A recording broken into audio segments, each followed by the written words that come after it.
Alors notre Rabbi Yosef Haïm, qui étudiait au Heder, tous les rabbanim voyaient qu'il était excellent. C'était une lumière. Alors comment faire? Le laisser dans un Heder où il était au-delà du niveau? C'est là où Rabbi Eliyahu, son père, demande à l'oncle, qui était le frère de la mère du Ben Ish Chai. Et écoutez bien le prénom qu'il avait.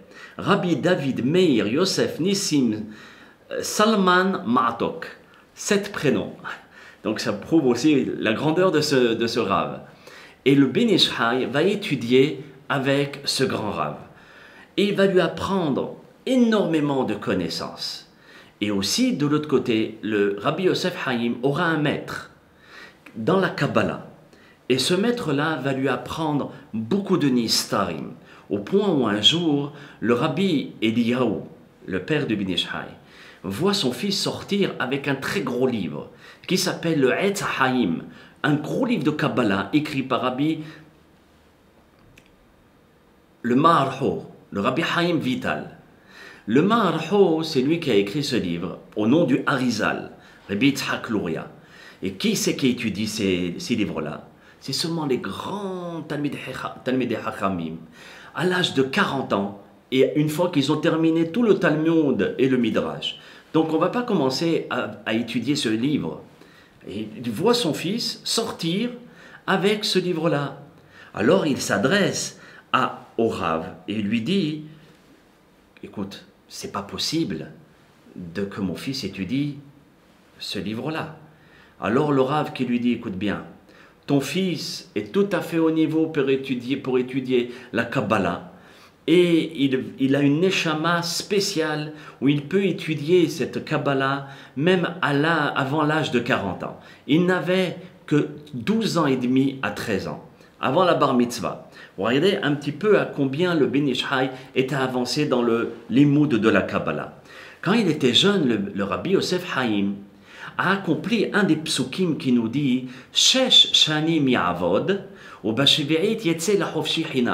ça, c'est un passouk qui est en relation avec Yaakov Avinu alav shalom, où il a travaillé pendant 6 ans, Sheshanim, aussi par rapport à la terre. Par rapport à la terre, aussi, on travaille la terre pendant 6 ans, et la 7e année, on la laisse reposer. Maintenant, Sheshanim Ya'avod, lui, il a expliqué comme ça, Rabbi Yosef Haïm. Sheshanim, pendant 6 ans, il a jeûné. Au Ba Shevi'it et la 7e année, Yetze Lahofshi, il sort libre de façon à être libre du Yetzerara.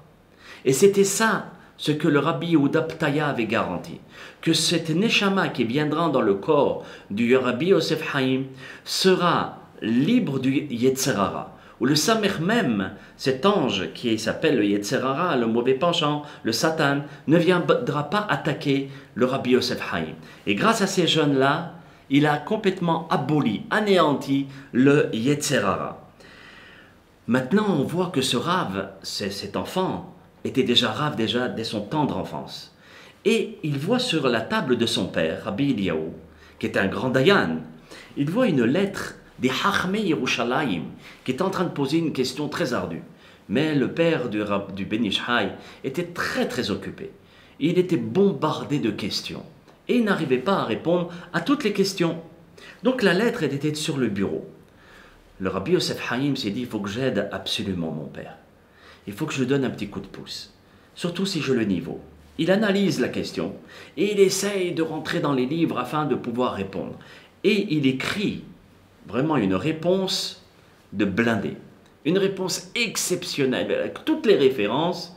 Et il signe à la fin Rabbi Yosef Haïm, le fils de Rabbi Eliyahu. Et il explique pourquoi il a répondu à la place de son père, non pas Chasve Shalom pour amoindrir son père, Chasve Shalom, mais plutôt pour l'aider. Lorsque la lettre elle est partie chez les Chachmei Yerushalayim, les Chachmei Yerushalayim, ils ont dit vraiment que cette réponse, c'est un génie qui nous l'a donnée. Lorsque Rabbi Eliyahu a écrit la réponse, parce qu'il avait eu le temps après, les Chachmei Yerushalayim nous disent « Sois heureux et sois content d'avoir un enfant si brillant. Il te fait la gloire et ta couronne. Profite, Baruch Hashem, que cet enfant soit dans la Torah et un grand Talmid Chacham. De même, on rapporte la phrase que les Chachmei Yerushalayim ont dit « Isma havicha veimecha » que le père et la mère d'un enfant puissent se réjouir. « Vetagel yoladatecha » et puis tu puisses être joyeux le jour que tu auras un enfant pareil. C'est la réponse que les Chachmei Yerushalayim ont renvoyée à Rabbi Eliyahu en disant que déjà ils avaient reçu la réponse. De même, il y avait un jour les grands Chachamim de Bagdad, dont un grand Talmid Chacham qui était le Rav de tout Bagdad, qui s'appelle Rabbi Abdallah Somer, qui plus tard deviendra le Rav de Rabbi Yosef Haïm. Et il a eu une question au moment, juste vers Sukkot, d'un étrog. Et il y avait une pénurie de étrogim. C'est pas comme maintenant au Baruch Hashem, on reçoit des étrogim et on peut choisir comme l'on veut. Avant, il fallait être un grand Talmid Chacham avant de choisir un étrog. Parce qu'il y avait tellement peu de étrogim qu'il fallait être un grand Chacham pour savoir le rendre kasher. Et là, il n'y avait qu'un seul étrog pour toute Bagdad. Comment faire? Pour toute la ville même. Alors, ils ont posé la question au Rabbi Abdallah Somer pour savoir comment faire. Et Rabbi Abdallah Somer n'avait pas trouvé la réponse. Alors, ils ont demandé Rabbi Eliyahu, le père de Rabbi Yosef Haïm. Et Rabbi Eliyahu s'est dit, Be'ezrat Hashem, pendant Yom Tov, je vais essayer d'approfondir la réponse.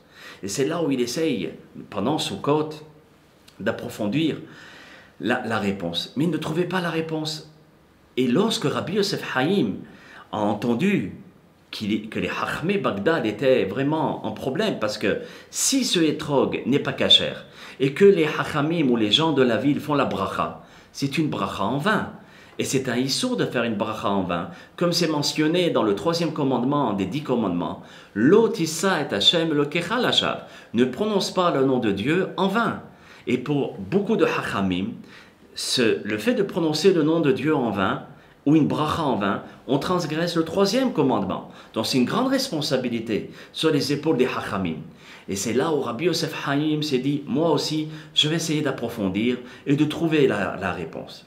Le soir de Yom Tov, de Sukkot, il mange très rapidement et tout de suite après le repas, contrairement à son habitude où il avait l'habitude de chanter, de rapporter des divrei Torah, il se lève très vite après avoir récité le Birkat Hamazon et il demande à son père d'aller étudier.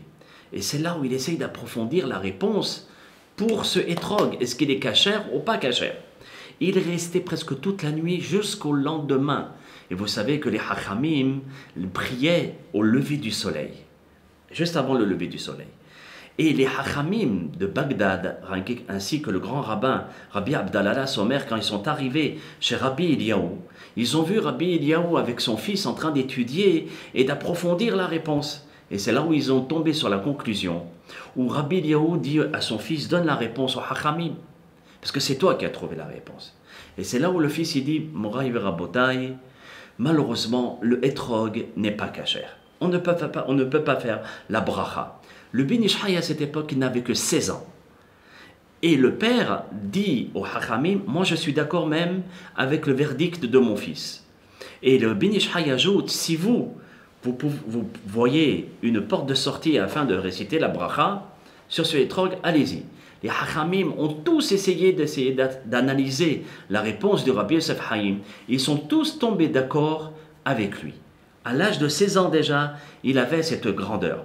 C'est pour cela que lorsque les Hachamim ont vu la grandeur de ce garçon, ils l'ont mis dans une grande yeshiva, où à l'époque, c'était seulement et uniquement les Dayanim qui rentraient là-bas. À l'âge de 16 ans, lui, il est rentré à Bet Zulecha. Bet Zalcha, c'était la yeshiva où beaucoup de gdolim, le Kafahayim, les grands gdolim de l'époque, après avoir passé la yeshiva, c'est là-bas où il rentrait, pour sortir des sommités. Le Rabbi Yosef Haïm est rentré à l'âge de 16 ans, et c'est là où il a étudié avec le Rabbi Abdallah Somer, et c'est là où il a étudié avec Rabbi Eliyahu Mani la Kabbalah. Et c'est l'histoire que je vous avais rapportée tout à l'heure, que Rabbi Eliyahu Mani, il dit au père de Ben Ish Chai, ne te fais pas de soucis, ton fils est largement à la hauteur pour étudier la Kabbalah. Après 4 ans d'études à Bet Zalcha, C'est là où on lui présente un shidur. Et à l'âge de 18 ans, le Rabbi Yosef Haïm se marie avec Rachel Bat Yehizkiel Shalom, qui était la sœur du Rav Abdallah Somer.